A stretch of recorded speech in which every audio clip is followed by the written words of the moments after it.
देखिए, मैं एक तो सेक्स के कंपोनेंट को बुरा नहीं मानता।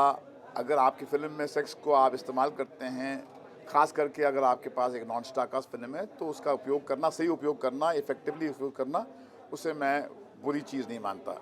मैंने मेनस्ट्रीम बॉलीवुड में जिस्म और मर्डर के द्वारा एरोटिसिज्म को इंट्रोड्यूस किया। मुझे इससे कोई शर्मिंदगी नहीं है, ना मैं अपॉलोजेटिक होता हूँ। ज़हर में ये कंपोनेंट है, मगर ये मेन नैरेटिव का हिस्सा नहीं है। मेन नैरेटिव जो है वो एक हस्बैंड वाइफ के कॉन्फ्लिक्ट की कहानी है। एक यंग, आज के जो वर्किंग कपल की दास्तां है, जहाँ पर दोनों मियाँ बीवी जो हैं उनकी अपनी एस्पिरेशंस हैं, दोनों के पास रोज़ी कमाने का अपना ज़रिया है, हुनर है। और आज के दौर में जब पति कहता है अपनी पत्नी से कि तुम सिर्फ घर की चार दीवारी में बंद कर रह जाओ और वहाँ पर सिर्फ बच्चे पैदा करो और खाना पकाओ, तो औरत इस माइंडसेट के खिलाफ एक विद्रोह कर रही है, रिबेल कर रही है। ये कहानी उस एरिया से संबंधित है जब एक मॉडर्न यंग कपल के घर में औरत अपनी सेल्फ एस्पिरेशंस को एक्सप्रेस करती है। उस कपल की ज़िंदगी में क्या प्रॉब्लम्स आते हैं। जो एक्स्ट्रा मैरिटल अफेयर है वो एक सब प्लॉट का हिस्सा है, क्योंकि जब आदमी का एक पेनफुल दौर से गुजरता है तो उसको उस पेनफुल दौर से डील करने के लिए कभी शराब की ज़रूरत होती है, कभी एक रिश्ते की ज़रूरत होती है। मगर वो रिश्ता जो है बिल्कुल वो जिस तरह आदमी एक नींद की गोली खाता है, उसी तरह सेक्सुअल एक्सपीरियंस को वो उसमें इंडल्ज करता है। मगर जो आखिरकार जो पिक्चर का रेजोल्यूशन है वो एक हस्बैंड वाइफ की ज़िंदगी की दास्तान है। इसलिए मैं केवल ज़हर को एक इरोटिक थ्रिलर के पिच में फ्रेम नहीं करूँगा। और जैसे मैंने कहा, मुझे इरोटिक फिल्म से कोई शिकायत नहीं, कोई परहेज़ नहीं। मैंने छाती ठोक कर पास्ट में कहा है कि हाँ, हम एक इरोटिक थ्रिलर बना रहे हैं और हमने कामयाबी से वो जानर को कामयाब बनाया इस इंडस्ट्री में। देखिए, जब कोई भी नई सोच आपके आंगन में आती है, आपके घर में आती है, तो उससे आपको थोड़ा कहीं पर एडजस्टमेंट तो करना पड़ता है, क्योंकि वो एक नई सोच अगर होगी तो आपका पुराना कुछ मारेगी वो। और जाहिर है हमने लिया है उसको इसीलिए क्योंकि हमको अपने पुराने ईडियम का एहसास है, इसकी वजह से हमने कहीं पर डायरेक्शन छोड़ी। तो जब भी कोई नई टैलेंट अपने आप को असर्ट करती है, उसको अपने आप को एक्सप्रेस करती है, तो वो कहीं पर अपने जो ग्राउंड रूल्स को बदलती है। मगर हम में इतनी समझ है, कहीं पर हमारे में इतनी पेशेंस है और हमारे में इतना एक्सपीरियंस है कि हम अपने ईगो को बैक बर्नर पे रखकर फिल्म मेकर की इंटेंशन को हम देख लेते हैं। और मोहित ने हमारी 10 बातें नहीं मानी, 4 बातें जहाँ माननी चाहिए तो मानी। मगर वो पिक्चर अच्छी आज इसलिए बनी है क्योंकि उसने 10 बातें हमारी नहीं मानी। और हाँ, वो 4 बातों का भी कंट्रीब्यूशन है, मगर ले देकर पिक्चर उसकी फ़िल्म है और हमने उसको अपना नज़रिया एक्सप्रेस करने के लिए ही लिया था, क्योंकि हमारा नज़रिया पुराना हो गया है, डेटेड हो गया है। और जब तक ये नज़रिया इस युग का नहीं होगा, इस जनरेशन का नहीं होगा, आज का दर्शक उसको देखेगा नहीं। उन्होंने देखा है तो मैंने उनसे बहुत ही एक कड़वा, नंगा और स्ट्रेट फॉरवर्ड सवाल पूछा कि भैया, जिस्म, मर्डर और ज़हर, इसमें अगर आपको रैंक्स देने पड़े तो आप कहाँ देंगे ज़हर को? तो 2 व्यक्ति ने कहा कि मर्डर और जिस्म के बीच में। तो एट द मोमेंट मैं अपने आप से बड़ा कंफर्टेबल महसूस कर रहा हूँ कि मुझे पिक्चर पसंद है और जो बाहर के जो आलोचक हैं, जो जिनका कोई कमर्शियल इंटरेस्ट नहीं उनको दिखाया है, तो उनकी भी यही राय है। यकीन यह है कि अगर बस हाँ, पिक्चर को ठीक ठाक ओपनिंग लग जाए, क्योंकि आज के दौर में ओपनिंग लगाना ही बड़ा मुश्किल काम है। लोग एक मतलब सिनेमा हॉल में आ जाए, बाकी मुझे यकीन है कि सिनेमा फिल्म में इतनी बात है कि वो लोगों को। सारांश का और ज़ख्म का एक दौर था। 80s के बाद में काफ़ी परिवर्तन, आप 20 साल पुरानी बात कर रहे हैं। 20 साल में दुनिया कहाँ से कहाँ आ गई। लोगों ने सिनेमा हॉल्स में जाना छोड़ दिया था वीसीआर के आने के बाद में। उसके बाद में एक नया दौर शुरू हुआ जहाँ पर डिजिटल एज के आने के बाद में डीवीडी, वीसीडीज़ ने एक नई क्रांति लाई। तो हमको वक्त के साथ अपने आप को बदलना पड़ा। और ग्लोबलाइजेशन के बाद में तो एक ऐसा खौफनाक दौर आ गया जहाँ पर लोगों को घर से निकाल के लाना बड़ा मुश्किल काम हो गया। ऐसे कंडीशन में अगर हम इरोटिक थ्रिलर नहीं बनाते तो हमारा ज़िंदा रहना बड़ा मुश्किल था। मुझे लगता है कि अगर मुझे अधिकार है सारांश बनाने का, तो मुझे अधिकार ये भी है कि मैं मर्डर बनाऊं।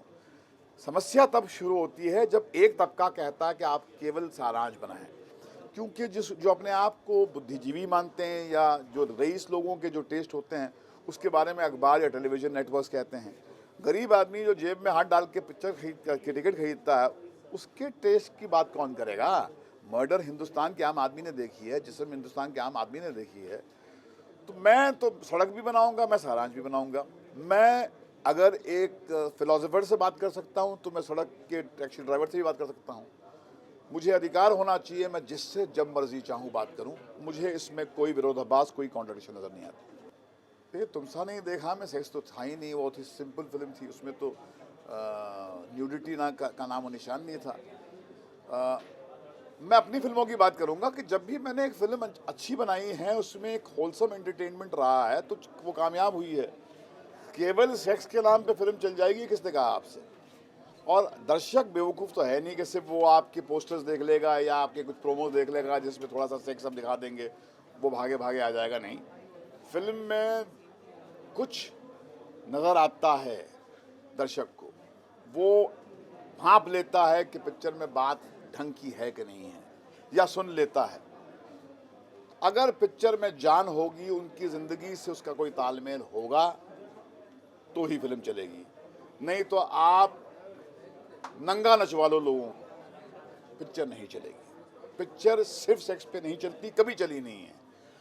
पिक्चर का 2.5 घंटे अपने आप में इंटरेस्टिंग होना, एब्जॉर्बिंग होना बहुत ज़रूरी है। और ये अतीत में आप झाँक के देखिए, हमेशा पिक्चर सेक्स पे आधारित होती है। वो 2 शो चलती है, 3 शो चलती है। आज 50 हफ्ते हो गए हैं, मर्डर आज भी चल रही है। तो इसका ना प्रोमो चला रहे हैं हम, ना उसका शोर में क्यों चल रहा है? कोई चला रहा है उसको। तो अल्टीमेटली सारा हाइप जो होता है, जो हम करते हैं, वो मर जाता है। आखिरकार पिक्चर अपने 2 पैरों में खड़े होकर खड़ी रहती है या मर जाती है। अगर जहर में कोई बात होगी ऐसी तो वो चलेगी, नहीं होगी गिर जाएगी। और गिर जाना चाहिए, क्योंकि अगर ढंग की बात ही नहीं तो बेचारा आदमी अपना 2 घंटा क्यों ज़ाया करे और जेब से माल निकाल के क्यों आए हमको देने के लिए? मल्लिका शेरावत हमारे से दूर गई ही नहीं थी। अगर घर में झगड़े हो जाए तो इसका मतलब थोड़ी घर टूट जाता है। हाँ, उसका इमरान से कोई झगड़ा था और अब हमने एक कहानी सुनाई है, मगर ये कहना कि वो फाइनली उसने डॉटेड लाइन पे साइन किया और फिल्म ऑफिशियली अनाउंस होगी, वो गलत होगा।